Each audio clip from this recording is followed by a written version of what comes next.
the crank is probably used like a quarter of the time. That's actually the main thing in the game. Or sometimes it's like not used at all. I am listening. I'm so sorry. It's been about 3 years since the release of Playdate, Panic's 1-bit style handheld console with its black and white screen and miniature crank, dedicated to offbeat indie games you can't play anywhere else. I picked up my Playdate in October 2023, well after the launch hype of its Season 1 that gave players their first 24 games, and the introduction of Catalogue, the system's shop for buying additional content, which has seen the Playdate's library grow to hundreds of titles. With a Season 2 of weekly games kicking off on the 29th of May, people on the fence about getting a Playdate might be thinking, what's going on with this thing? So allow me to reflect on that, as well as my overall thoughts on handheld gaming in general.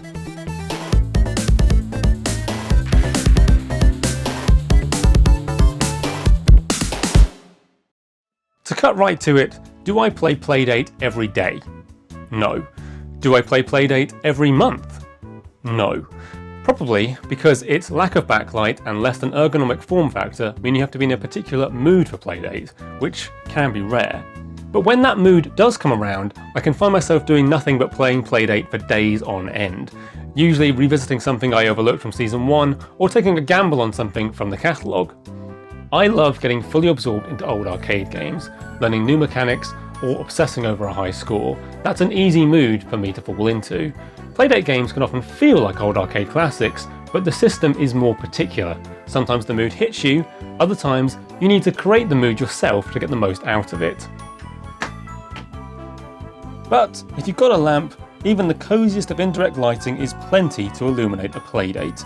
The 1-bit display is everything to the personality of the system, with its lack of backlight reinforcing the need for extremely keen visual designs that read well and look great.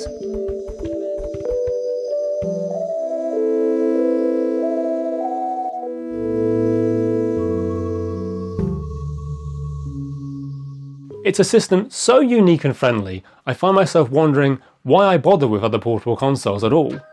Of course I love my Switch, but I've never really gotten on with it as a handheld. I feel like the screen sizes of portable systems sit on a sliding scale that goes from cute and comfortable to use all the way down to why am I not just playing on a TV.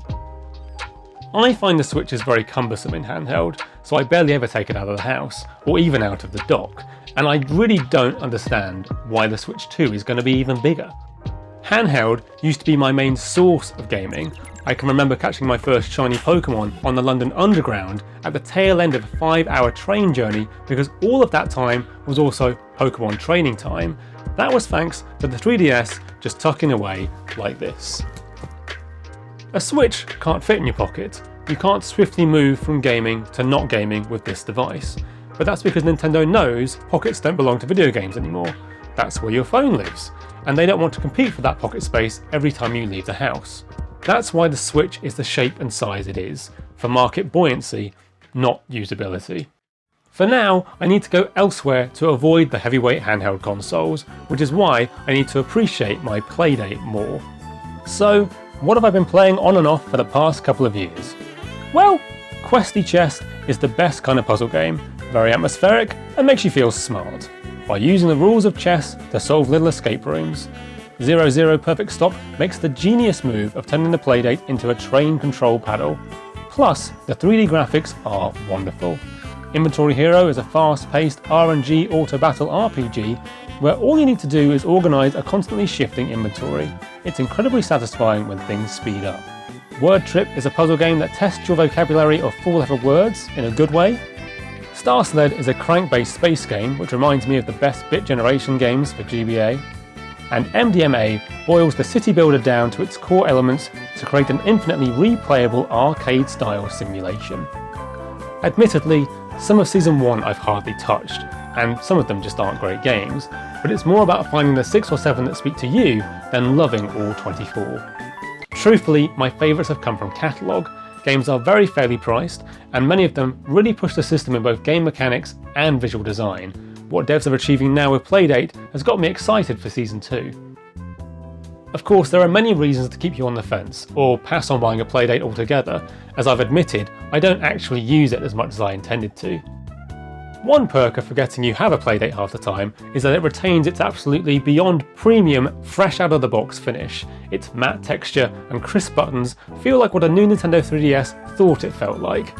Even after around 100 hours of use, it feels every penny of its steadily increasing price tag. $180 in 2023, it will now run you $230 before post and packaging and tax. That increase is mostly due to inflation, but with Playdate's price headed in the wrong direction, is Season 2 going to do anything for people who are still on the fence? Go on then, ask your question. Yeah, if you're so, indie obsessed, I am indie obsessed. why would you pass on the Playdate? I think it was mainly just the price point, because like you, it's a very cute system. Loved the crank. Yeah. And I loved the creativity that came out of people making games with the crank in mind. Yeah. The way it looks does attract me to it. But I think I was just worried that I would buy it week 1, I'd play it for a month, and I would never play it again. Forget about it. But I think I do regret, and I think I might regret it more after this conversation. Oh, it's so cute. What are you doing? Casual birder. Oh, that's an RPG where you basically are a bird watcher who has to find all the birds. Do you know the other thing? All these art styles I love comic books and graphic novels. It's so like that. Yeah, every game has a different appeal to it. Let me boot up a game for you that Yes. Shall I try and find that? Well, because the kind of games you like are very much sit down and get engrossed kind of games, right? Yeah, get an arcadey one up for me, because I don't get me wrong. You're open to it. I'm open to it. It's just, would I drop this amount of money? It has just got extremely hot. It is.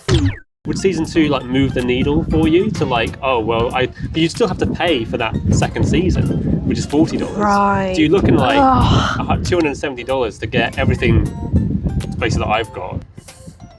I think I would have to have just another breeze through the catalogue of the games because we have different Tastes. We have different tastes. But I definitely would. Consider it more. I would totally considering. I'm considering it right now. But that price point, I would have to think about it. I feel like I got on board with Playdate at the right time. Season 1 had already happened, with information about the good and the bad out in the open. Plus, Catalogue was about to launch, which allows me to add more games supporting devs directly for pocket change. And that's the main thing. Playdate isn't a mainstream idea. Panic has created a closed ecosystem which allows devs to step right into the spotlight. It's imperfect by design. Is a Playdate better than a Switch or a Steam Deck or even a mobile phone loaded with retro games? That all depends on your enthusiasm. Mine comes in seasons. I'll be back with a full review of Season 2 after all of the games have released in a few weeks' time. Thanks for watching.